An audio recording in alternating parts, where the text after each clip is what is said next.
Се шири списокот на лица кои се сомничат за финансиски злоупотреби во Прилепската болница. Рано утрово финансиската полиција го лишила од слобода прилепчанецот ДК во својство на службено лице при јавната здравствена установа Општа болница со проширена надлежност Борка Талески Прилеп, поради постоење на основано сомнение дека го сторил кривичното дело проневера во службата. Осомничениот кој заработи и кривична пријава се товари за злоупотреба на парични средства во висина од 15.063.284 денари за период од 2 години.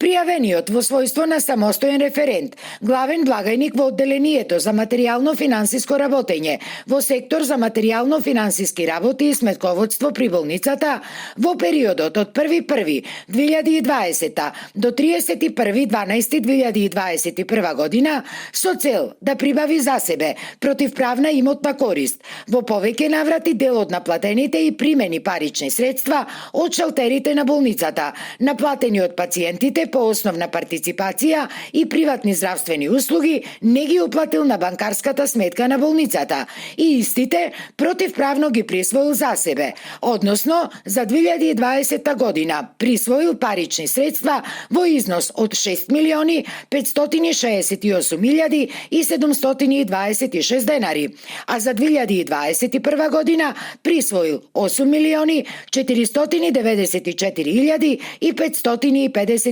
денари, со што го оштетил буџетот на болницата во вкупен износ од 15.063.284 денари, се вели во соопштението од Управата за финансиска полиција.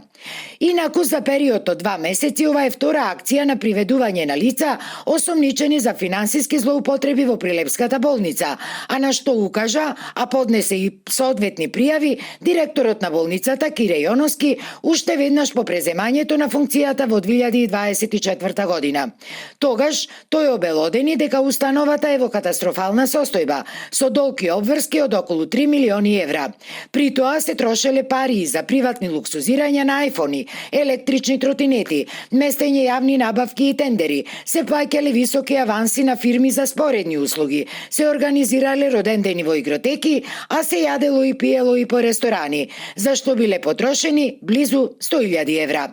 Во првата голема акција на финансиската полиција во октомври годинава беа осомничени и приведени 32 лица, од нив 16 се физички, а 7 правни лица кои се товарат за злоупотреби со јавни набавки, злоупотреба на службена положба и фалсификување и уништување деловни книги, со што предизвикале штета во вредност од околу 800.000 евра. На 6 мина од осомничените уште тогаш им беше одреден и притвор во траење од 30 дена, а кој после истекот на тој рок на 21 ноември им беше и продолжен. Против 19 лица има мерка за предпазливост, а на 7 фирми од повеќе градови им е одредена забрана за учество при јавни набавки, а додека 9 други осомничени се гонат по скратена постапка.